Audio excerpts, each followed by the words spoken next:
Espíritos, estou aqui com vocês novamente, Antônio Neto ou Neto Silva, chamem-me do que quiserem, o importante é vocês estarem me chamando, trazendo para vocês hoje, carta psicografada Tancredo Neves. Você que tem internet limitada e fica enchendo as minhas bolinhas aí nos comentários aí, né, que eu não vou direto à carta, então eu já vou direto à carta e as ponderações finais eu farei a partir da leitura da carta. E já adianto, as ponderações finais são bastante importantes sempre. Vamos à leitura da carta, né, do Tancredo Neves, a história do Tancredo Neves. Posteriormente a leitura e desce a bucha aí, Neto. Lê a cartinha psicografada do Tancredo Neves, que já foi presidente do Brasil.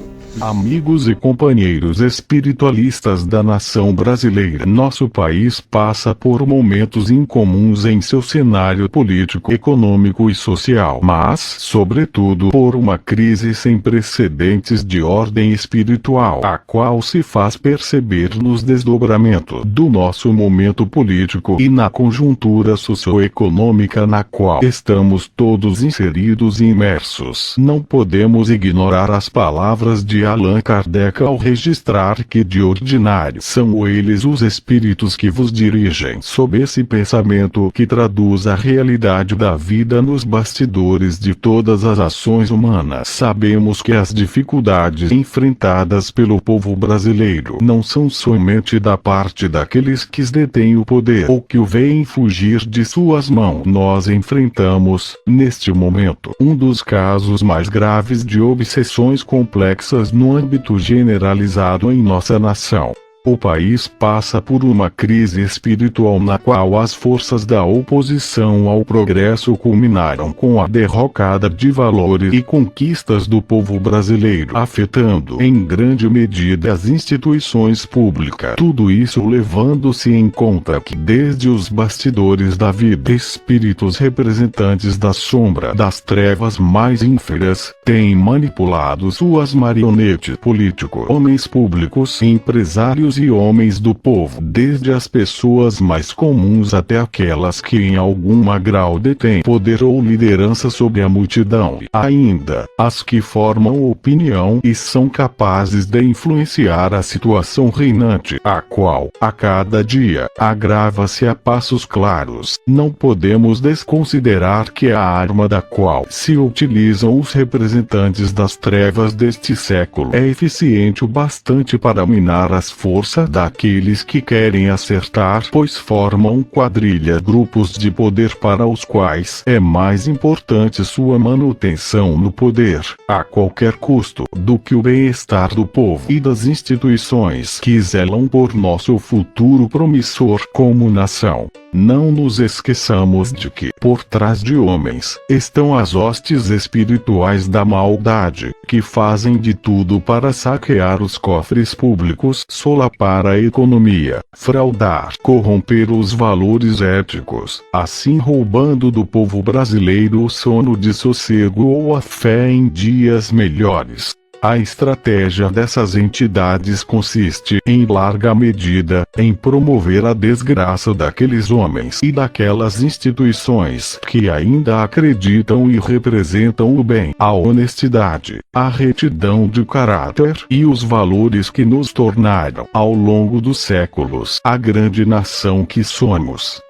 É a política das trevas, por meio de suas marionetes encarnadas, a deturpar tanto o significado quanto a razão mesma da ética e de valores nobres e sadios mediante o assassinato da fé do povo, alardeando uma visão populista ao mesmo tempo que encobre sua verdadeira face de estandarte do mal e das forças da escuridão. Estamos em plena guerra espiritual, na qual o campo de batalhas está cada vez mais próximo de nós, de nossas famílias, de nossas vidas. Não mais podemos pensar num tempo de tranquilidade ou de aparente segurança, pois ninguém está seguro diante dos lobos travestidos em peles de ovelhas com seus discursos preparados para enganar e levar a multidão a erro. Em troca, deixam as migalhas caírem de seus cofres particulares ou dos cofres e das contas bilionárias das quadrilhas que tomaram de assalto e aparelharam o governo, o país e as instituições que deveriam nos representar.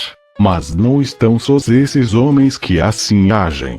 Como marionetes das forças das trevas, eles representam um forte aparato de guerra que é utilizado a fim de retardar o progresso e fazer com que as instituições do bem sejam afetadas diretamente pela força, a arrogância, as mentiras e as pretensões das quais se valem para fazer afundar o barco da nação brasileira. A política faliu, os homens públicos faliram, muitas empresas sucumbiram mediante o abuso daqueles que tentam dominar a qualquer custo e, inclusive, muitos homens de bem, muitas pessoas de boa vontade, iludidas, deixaram-se levar pelas promessas vãs, pelas políticas públicas populistas, com seu idealismo patético a distribuir suas migalhas, que ainda hoje retém a população mais sofrida na situação de dependência crônica dos programas forjados para iludi-la, visando a ignorância do povo acerca do que se comete nos bastidores. Misérias e bolsas oportunistas são oferecidas a gente pobre, mas também aos ricos, enquanto lobos vorazes tiram a economia e buscam se manter disfarçados de ovelhas no comando de uma das maiores nações do planeta. Não nos enganemos, meus amigos, pois não estamos lutando contra a carne e o sangue, mas, como disse o apóstolo Paulo, contra os principados, contra as potestades, contra os príncipes das trevas deste século, contra as hostes espirituais da maldade. Em outras palavras, a guerra não é contra homens apenas, com efeito é de ordem espiritual.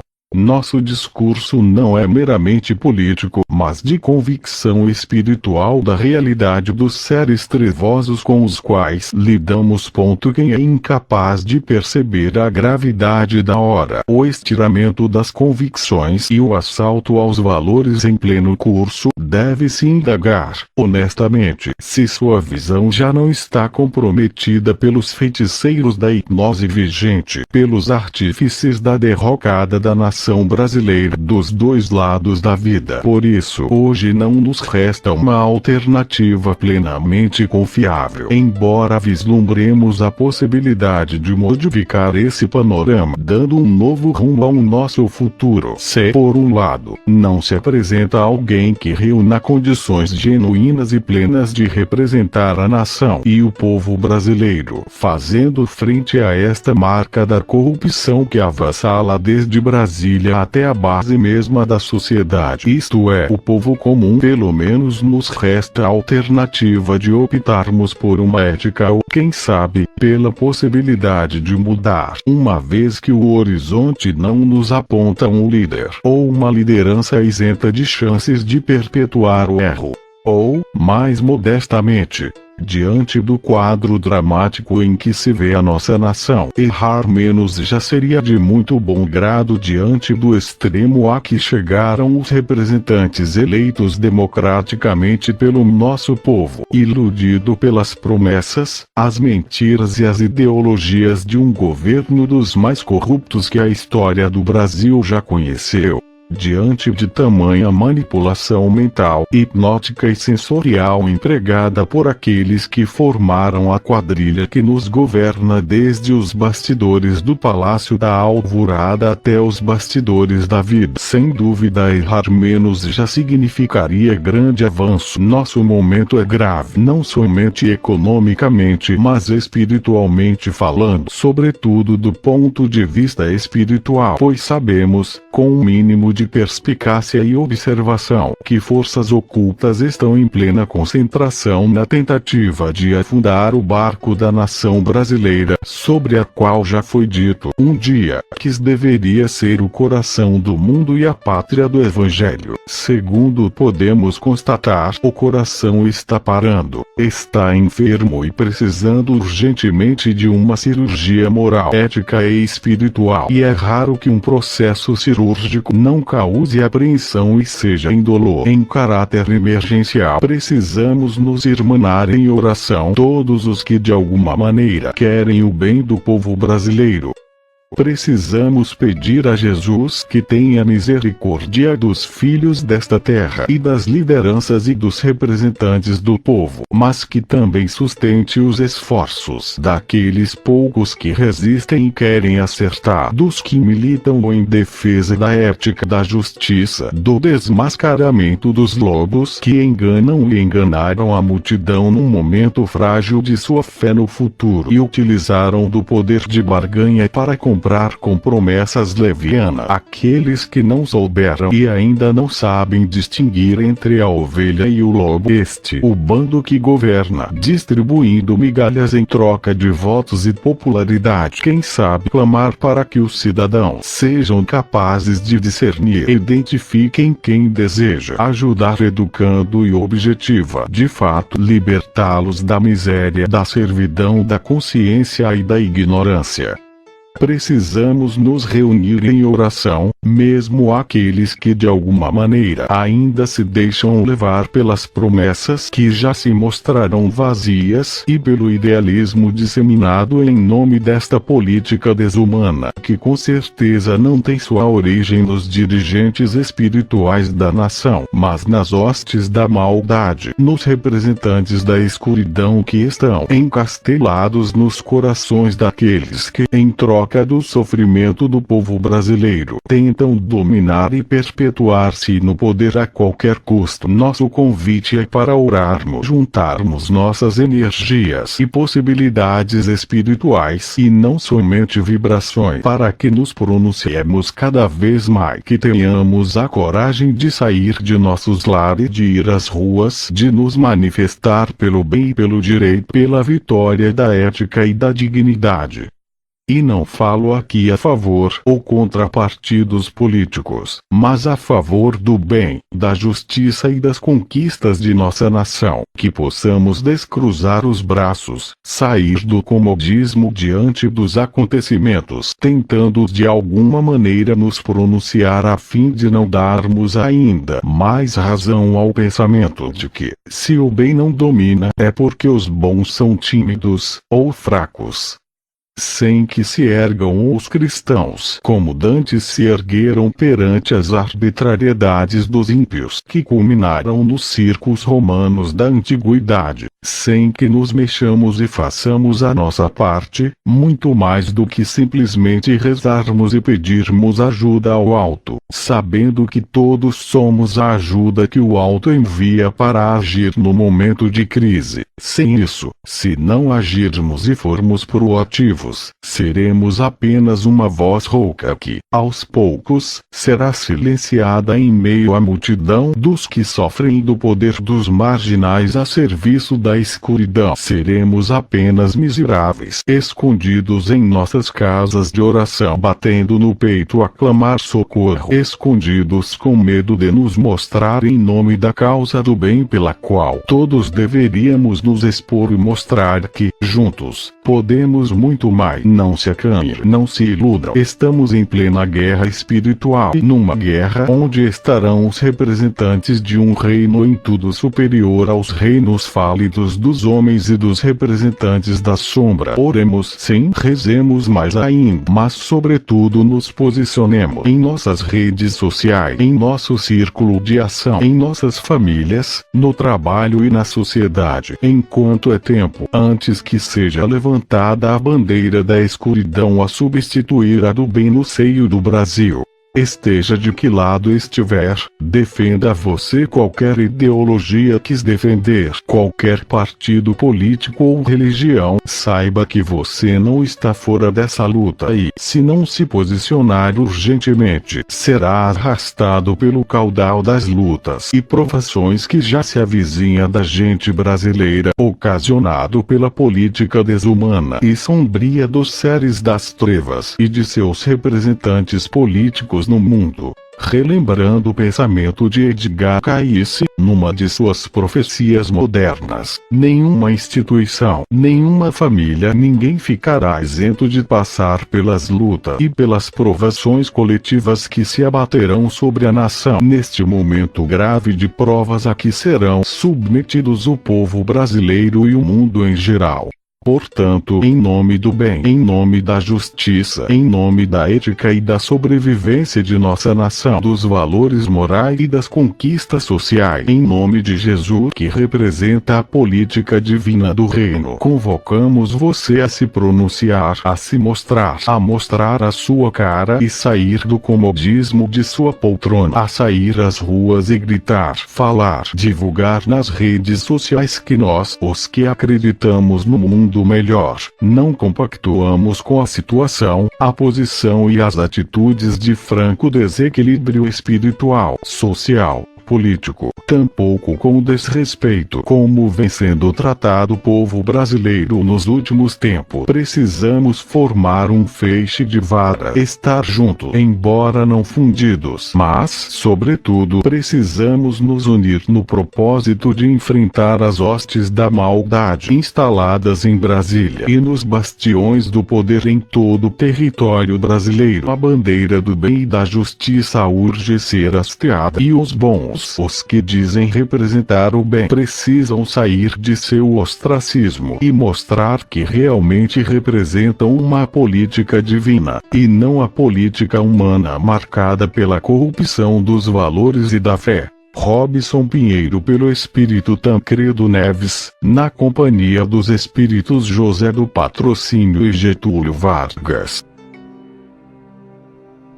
Pessoal, você está vendo essa baderna que está aqui? Eu estou gravando meio rápido, estou gravando meio no sufoco, não vou fazer cenário, não vou fazer blá blá blá, devido ao acúmulo de trabalho que a gente está passando aqui. O negócio é o seguinte,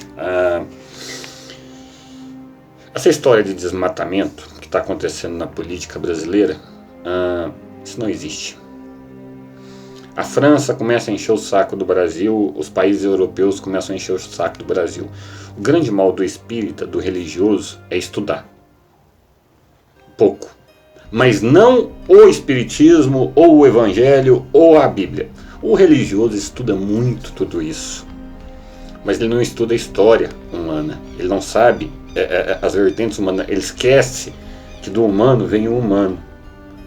E o humano, aqui, não há interferências, por isso existe o livre-arbítrio. Vou contar uma história interessante para vocês a respeito desse desmatamento que está acontecendo, para vocês verem onde vocês estão enfiando e achando que é uma coisa e a outra completamente diferente. Quando todas as previsões, inclusive de Chico Xavier, diziam o seguinte, que a América do Norte, todo o norte do mundo, dependeria da América do Sul, que nós salvaríamos a América, o norte do mundo, que todos migrariam para a América do Sul, todo mundo entendeu que nós seríamos os salvadores. O islamismo dominaria todo o norte do país, imaginaram que o Estado Islâmico, o Oriente, invadiria aquele país e etc e tal. Não é bem assim, gente, que as coisas são. Basicamente, hoje existe na Europa uma conversão para o islamismo, a religião muçulmana. Basicamente, o norte do mundo não tem condições mais de plantar. O Japão não tem condição, a China nem se fala, a China vive às custas da África. A África é aquela pobreza, gente, vocês acham por quê? Porque tá a China, tá a Rússia que não tem condições, a maioria dos países europeus com climas complicados já não tem mais espaço físico ou condições climáticas, ou até interesse em plantar ou desenvolver ou ter reservas naturais para a sua própria existência. Então o que está acontecendo? Eles estão de olho nos países que têm essas condições. Há muito tempo. Você acha que você come o tomate bem feitinho no Brasil, que você compra... Não. Para o brasileiro sempre fica porcaria produzida do Brasil. O melhor vai para fora, porque a moeda deles é forte. Por isso o dólar está subindo tanto. O Trump quer equiparar o dólar ao euro. Para quê? Para que seja interessante para o brasileiro vender para os Estados Unidos e não para a Europa em si.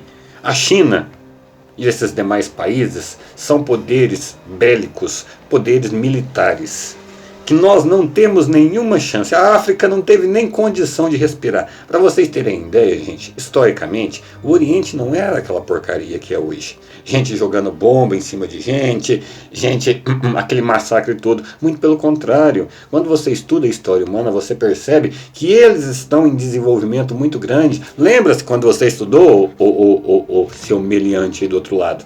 Lá na escola, as especiarias do Oriente, que eram trazidas para a Europa, que eles iam buscar lá, eram ricos. Só que esses países europeus, esses climas, eles desenvolveram um poder bélico muito grande. E eles começam uma estrutura de pilhagem, ou seja, roubo, de escravidão de determinados países.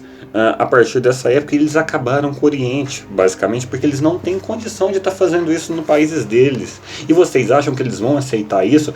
Eles vão cruzar os bracinhos deles lá e vão falar: oh meu Deus do céu, vamos todo mundo morrer, nós não temos condição de plantar. Não vão não, é o interesse deles. Na América do Sul, nós não vamos salvar ninguém. Eles estão armando a situação para que nós nos tornamos dependentes deles e poderemos fornecer uma qualidade de vida para eles, e vão acabar com toda a América do Sul. Eles vão sucumbir toda a América do Sul. Então é por isso que começa a Alemanha, a França, os Estados Unidos já estão em cima há muito tempo, a China acabou com a indústria do Brasil há muito tempo, e eles estão com isso há muito tempo, gente. Vocês não perceberam que eles não têm mais condição daqui 40, 50 anos de produzir um tomate. Eles crescem já verticalmente. A China nem espaço para ter mais pessoas tem lá. Imagina plantar alguma coisa. Vocês não entenderam que toda essa história de desmatamento, toda essa camuflagem é um meio deles estarem protegendo a sobreexistência deles. E não duvidem hora nenhuma, eles farão o que fizeram com o Oriente, com o Iraque, com a Síria, com todos esses países quando precisaram dos recursos deles, principalmente dos recursos petrolíferos, né? Que eram o que moviam o mundo, e a França já trocou toda a sua frota para carros elétricos, né?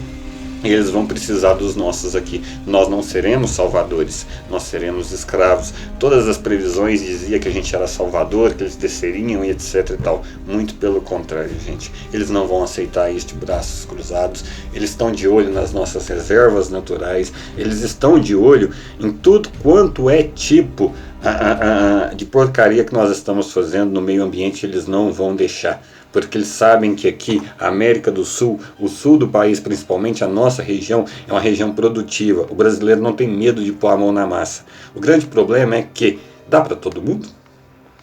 Então, na hora de passar fome, o que eles fizeram com a África? A África era para ser aquela pobreza? Tá, a Rússia, a China, não sei quem ia cantando musiquinha para a pobreza da África, e eles são os culpados da pobreza da África há muito tempo, porque eles dominaram aquelas regiões, fizeram brigas tribais, armam rebeldes, e em contrapartida vai tirando recursos minerais, recursos alimentícios, recursos de tudo quanto é jeito, e deixa aquele povo na pobreza. E se vocês não abrirem os olhos atentamente com o passar do tempo, eles já estão metendo as garras e olhando bem a fundo o que nós temos aqui, porque está começando a faltar para eles.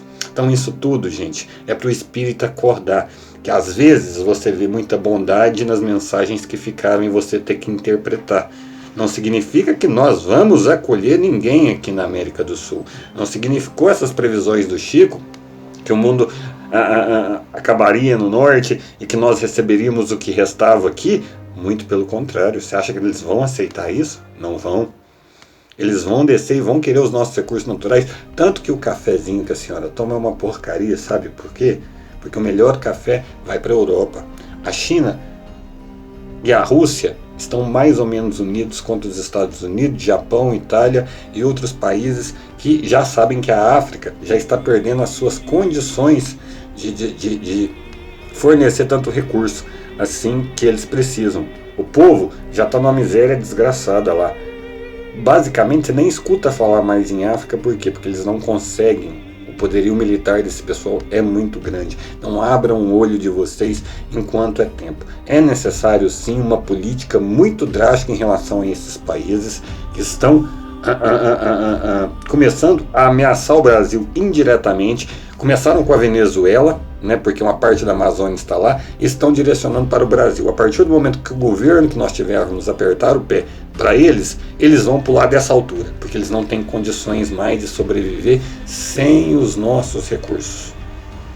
E isso já vem de longa data. A indústria está desaparecida do Brasil, falta emprego, e a partir do momento que começar a faltar para eles água, comida e etc., que vem tudo da terra, eles vão vir aqui buscar. E eles não vão vir de mão vazia, não. Eles vão vir armado de tanque, helicóptero e o que tiver na telha, porque historicamente foi sempre isso que eles fizeram. A Europa, Estados Unidos, todo o norte do país, tirando o Oriente, que foi sucumbido por eles há muito tempo, que era ali mais ou menos ali